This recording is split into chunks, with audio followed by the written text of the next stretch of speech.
introduce his colleagues in the New York State Assembly. Assemblyman? All right, thank you, everybody. Where's all our self-advocates out there? This group is impressive. I'm so very pleased to be here, and I'm very pleased to be joined so many of our colleagues. I know more are on the way, but we have Assemblyman Burdick here, and Assemblyman Epstein here, and let's give them a round of applause.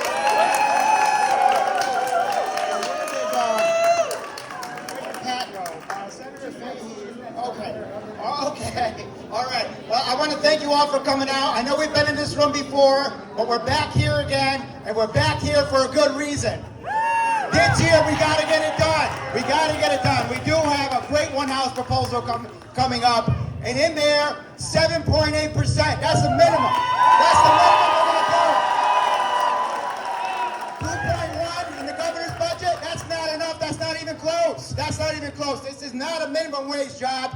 I know as a legislator, but I also know as a parent.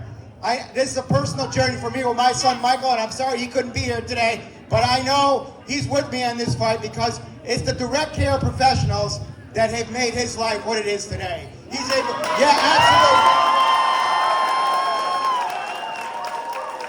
When my son is home, I feed him, I give him his medicine, I dress him, I shave him.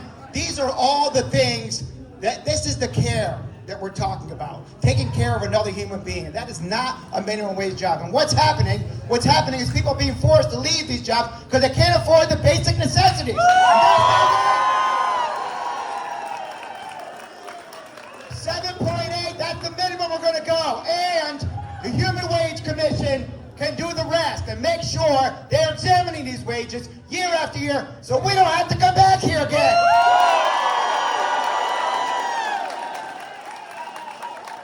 The rate setting needs to come back to OPWDD. That's the next thing we're putting in that budget, and it's got to stay in there.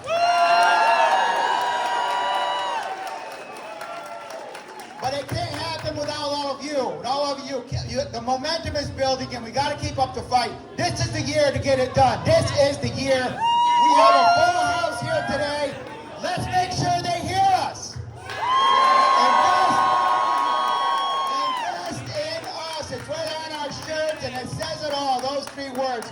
Invest in us.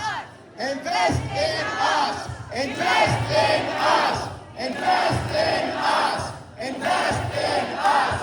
Invest in us. Invest in us. Invest in us.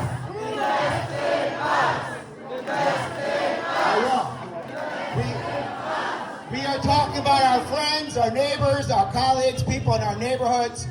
If you're not directly affected, it's probably somebody you know. And what happens when DSPs leave this job? Parents may have to leave work. Parents may have to go back home. Parents may have to. This could devastate communities. There's nothing more important than this in our budget. And I'm so proud of all our organizations here. I know Liberty, Wildwood. I know these are organizations I'm all familiar with.